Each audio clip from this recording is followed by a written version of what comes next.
لیکن دیکھیے کہنے کا مقصد یہ ہے کہ اب اس گاؤں کے اندر میں اپنے لیے نہیں کہہ رہا ہوں، میں غلامان حضرت سیدنا پیر منصور شاہ رحمۃ اللہ تعالیٰ علیہ ہوں۔ میں یہ سیدنا دھنا شاہ پیر رحمۃ اللہ ہمارے اس گاؤں کے اندر دو اللہ کے نیک ولی آرام فرمائے، سبحان اللہ سبحان اللہ اللہ۔ کے ایسے نیک ولی ہے کہ جنہوں نے زندگی بسر اس لیے کی کہ کائنات کے اندر سے تمام خرافات غلط چیزوں کو ختم کر دیا جائے، تو وہ زندگی بھر اللہ اللہ کرتے رہے، لوگوں کو دین کی دعوت دیتے رہے، لوگوں کو گانے سے بچاتے رہے، ٹی وی سے بچاتے رہے، لوگوں کو نماز کی طرف لاتے رہے، لوگوں کو داڑھی رکھواتے رہے، لوگوں کو غلط چیز سے دور کرتے رہے۔ جب وہ نیک ولی اتنی محنت کے ساتھ لوگوں کو نیک بناتے رہے اور جب وہ انتقال ہو کے آرام فرما رہے گے اور جب انہی کے گاؤں کے اندر گانا بجانا ہوگا تو ان کے دل پہ کیا گزرے گی، آپ سوچ رہے ہیں؟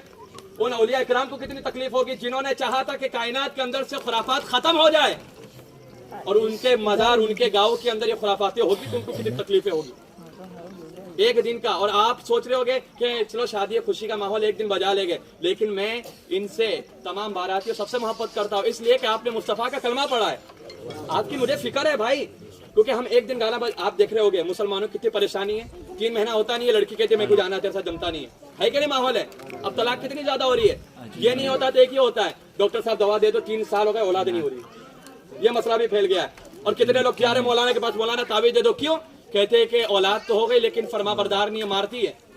یہ وجہ کیا ہے؟ اولاد ہو رہی ہے تو نافرمان، یا تو اولاد ہو نہیں رہی ہے، یا تو بیوی ساتھ میں محبت ختم ہو جا رہی ہے، 3-4 مہینے کے بعد شادی طلاق ہو جا رہا ہے۔ اس کی وجہ کیا ہے؟ جو ہم ایک دن مصطفیٰ کی سنت کو ادا کرتے وقت گانا ڈی جے گانا ناچنا خود نہ کرتے ہیں، اس کی نحوست کی وجہ سے شادی کے اندر جو برکتیں ہوتی ہے اسے اٹھا لیا جاتا ہے۔ تو ایک دن کی خوشی کے لیے جو ان کی 40 سال 45 سال 50 سال کی آپس کی زندگی رہے گی وہ خراب نہیں ہو رہی ہے، وہ خراب نہیں ہو رہی ہے،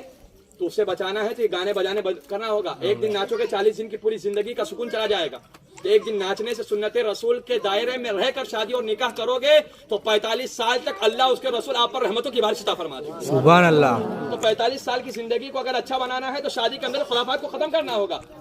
کہنے کا مقصد یہ، میں سنت پڑھ رہا تھا، اتنے دور سے گانا بجا کہ دماغ ہل گیا پورا، تو یہاں پر خدا کی عبادت ہو رہی ہے، یہاں گانا بجتا ہے، یہ اللہ کا گھر ہے، اولیاء اکرام کا گھر ہے، لیکن میں یہ نہیں کہتا ہوں۔ لیکن آپ کو بتا دیتا ہوں کہ میں آپ پرسنلی اس لیے کہ اس گاؤں کا امام ہوں، اور جب تک آب و دانہ رہے گا میں یہاں رہوں گا، کوئی ہٹا نہیں سکتا، جب تک اللہ چاہے گا کھلائے گا۔ اور میں حق بات میرے دماغ، کیونکہ وہ امام کچھ کام کا امام نہیں کہ جس کا ایمان کمزور ہو، اگر کھڑے ہو کے نہیں بولتا تو میرے پیچھے لوگوں کی نمازیں نہیں ہوتی، کیونکہ یار غلط ہو رہا ہے اور امام بولا نہیں تو میرے پیچھے نماز پڑھ کے کیا فائدہ؟ امام بزدل ہے، بزدل کے پیچھے نماز اور اس کی ابتدا کرنا جائز نہیں، حرام ہے، سمجھ رہے بات کو؟ تو کہنے کا مقصد یہ ہے تو میں امام ہوں تو میں اپنی